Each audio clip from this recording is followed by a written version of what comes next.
নমস্কার বন্ধুরা, আজ আমি মুসুর ডাল আর কারকল দিয়ে নতুন স্বাদের দারুণ টেস্টি একটি রেসিপি আপনাদের সাথে শেয়ার করছি। এইভাবে রান্না করলে খেতে ভীষণ ভালো হয়। ঘরে মাছ, মাংস, ডিম না থাকলে এই রেসিপিটি বানাতে পারেন। খুব অল্প সময়ে আর অল্প কিছু ঘরোয়া উপকরণেই তৈরি হয়ে যায়, খেতে ভীষণ ভালো হয়। চলুন তাহলে দেরি না করে শুরু করা যাক। প্রথমে এখানে আমি 3টে কারকল নিয়েছি, আর কারকলগুলো কিন্তু আগে আমি জলের মধ্যে 5 মিনিট মতো ভিজিয়ে রেখেছিলাম। যেহেতু কারকলের গাটা একটু কাটা কাটা, সেক্ষেত্রে ময়লাগুলো কিন্তু আটকে থাকে। তারপর ভালো করে কচলে কচলে ধুয়ে নিলাম। কারকলের পরিমাণটা কিন্তু আপনারা বাড়িয়ে বা কমিয়ে নিতে পারেন। এবার কারকলগুলো আমি কেটে নেব। তো কারকলটা আমি কিভাবে কেটেছি সেটাই শুধু আপনাদের দেখানো।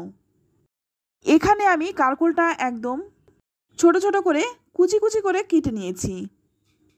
আর এই রান্নাটাই কিন্তু এইভাবে কুচি করে নিলেই বেশি ভালো হয়। সমস্ত কারকলগুলো কিন্তু একইভাবে এই রকম পাতলা পাতলা করে কুচি করে নেব। সবগুলো কারকলই কিন্তু আমি কেটে নিয়েছি, এবার তুলে নিচ্ছি। সমস্ত কারকলগুলো কেটে তুলে নিলাম। এবার কারকলটা পাশে রেখে দিয়ে এখানে নিয়েছি 2টো পেঁয়াজ। পেঁয়াজের খোসাটা আমি ছাড়িয়ে নিলাম। এবার পেঁয়াজগুলোও কিন্তু একদম কুচি কুচি করে কেটে নেব। যেভাবে কারকলটা কেটেছি ঠিক একইভাবে কিন্তু পেঁয়াজটাও কেটে নিচ্ছি। তো সবগুলো পেঁয়াজ আমি কেটে নিলাম। পেঁয়াজ কাটার পর এখানে নিয়েছি 2টো কাঁচা লঙ্কা। আমি এখানে 2টো কাঁচা লঙ্কা নিয়েছি। আপনারা কিন্তু আপনাদের পছন্দ অনুযায়ী ঝালটা ব্যবহার করবেন, যে যেমন ঝাল পছন্দ করেন। লঙ্কাগুলোও কিন্তু কেটে নিলাম। এবার এখানে নিয়েছি ধনে পাতা। ধনে পাতাগুলোও কিন্তু একদম কুচি কুচি করে কেটে নেব। তো যা যা আমার কাটার প্রয়োজন আমি সব কিছু কেটে নিলাম। এবার আমি নিচ্ছি মুসুর ডাল। এখানে আমি 1 কাপের মতো মুসুর ডাল নিলাম।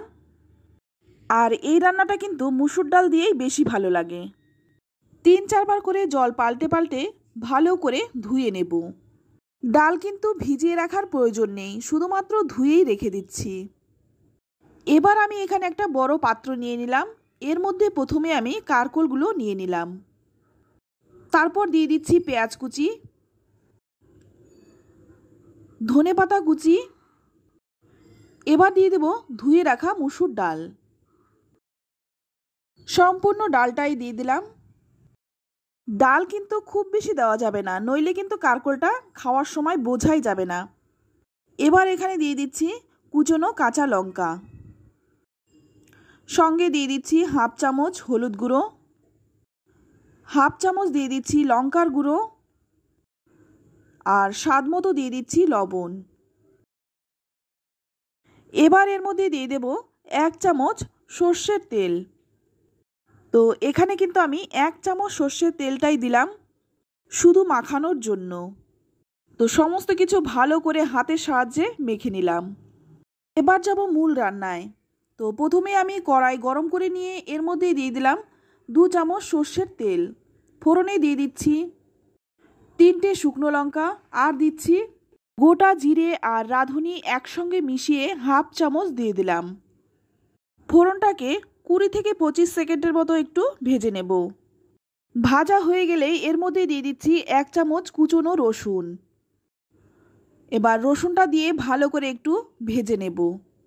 একদম খুব বেশি লাল করে ভাজার প্রয়োজন নেই। তো দেখুন এই রকম একটু লালচে রং হলেই এর মধ্যে দিয়ে দিচ্ছি মেখে রাখা মুসুর ডাল আর কারকলটা। এবার এই মাখানো ডালটা খুব ভালো করে ভেজে নিতে হবে। কারকল আর পেঁয়াজের যে একটা কাঁচা গন্ধ সেটা চলে যাওয়া পর্যন্ত এটা কিন্তু খুব ভালো করে ভেজে নিলাম। 5-6 মিনিট কিন্তু সময় নিয়ে এটা আমি ভালো করে ভেজে নিয়েছি। এবার এর মধ্যে যে পাত্রে ডালটা মেখেছিলাম সেই পাত্রটা ধুয়ে দিয়ে দিলাম জল। জলটা কিন্তু খুব বেশি দেইনি, পরিমাণ মতো জলটা দিয়ে দিলাম। এটা কিন্তু একদম মাখো মাখো হবে, তাই সেই পরিমাণে জলটা দিয়ে দিলাম। জলটা যখন ফুটে উঠবে তারপর 2 মিনিট ফুটিয়ে নেব। তারপর একটা ঢাকা দিয়ে 15 মিনিটের মতো রান্না করব। ফিরে এলাম 15 মিনিট পর। এখন দেখুন ডালটা কিন্তু খুব ভালো করে সুসেদ্ধ হয়ে গেছে। এবার একটু দেখুন নেড়েচেড়ে নিচ্ছি, ডালটা কিন্তু একদম গলে গেছে আর কারকলটাও কিন্তু সেদ্ধ হয়ে গেছে। সমস্ত কিছু কিন্তু খুব ভালো করে সুসেদ্ধ হয়ে গেছে। এবার ভালো করে নেড়েচেড়ে মিশিয়ে নিচ্ছি যাতে করে একসঙ্গে সব কিছু ভালো করে মিশে যায়। আর এখন কিন্তু রান্নাটা হয়েই গেছে। এবার নামানোর আগে দিয়ে দিচ্ছি একটু ধনেপাতা আর দিয়ে দিচ্ছি 1 চামচ কাঁচা সর্ষের তেল। এর মধ্যে কিন্তু আপনারা গরম মশলা দিতে পারেন, তবে গরম মশলার গন্ধটা কিন্তু ভালো লাগে না। ধনেপাতা আর কাঁচা সর্ষের তেলের গন্ধটা কিন্তু খুব ভালো লাগে, তাই চেষ্টা করবেন ধনেপাতা আর কাঁচা সর্ষের তেলটা দেওয়ার। ভালো করে নেড়েচেড়ে মিশিয়ে নিয়ে এবার নামিয়ে নেব। তো নামিয়ে নিচ্ছি। রান্নাটা একদম সহজ সাধারণ ঘরোয়া রান্না। হাতে কম সময় থাকলে ঝটপট এটা বানিয়ে নিতে পারেন। খেতেও যেমন সুস্বাদু, বানানো একদম সহজ। এটা আপনারা গরম গরম ভাত, রুটি, পরোটা সব কিছুর সঙ্গে কিন্তু অনায়াসে সার্ভ করতে পারেন। তো বন্ধুরা, রেসিপিটি কেমন লাগলো অবশ্যই কমেন্টে জানাবেন। ভালো লাগলে লাইক, কমেন্ট, শেয়ার করবেন। আর আপনি যদি আমার চ্যানেলে নতুন বন্ধু হয়ে থাকেন, চ্যানেলটা সাবস্ক্রাইব করে নেওয়ার অনুরোধ রইল। আজ এই পর্যন্ত, আবারও দেখা হবে অন্য কোনো নতুন রেসিপিতে। সকলেই ভালো থাকবেন, সুস্থ থাকবেন। ধন্যবাদ।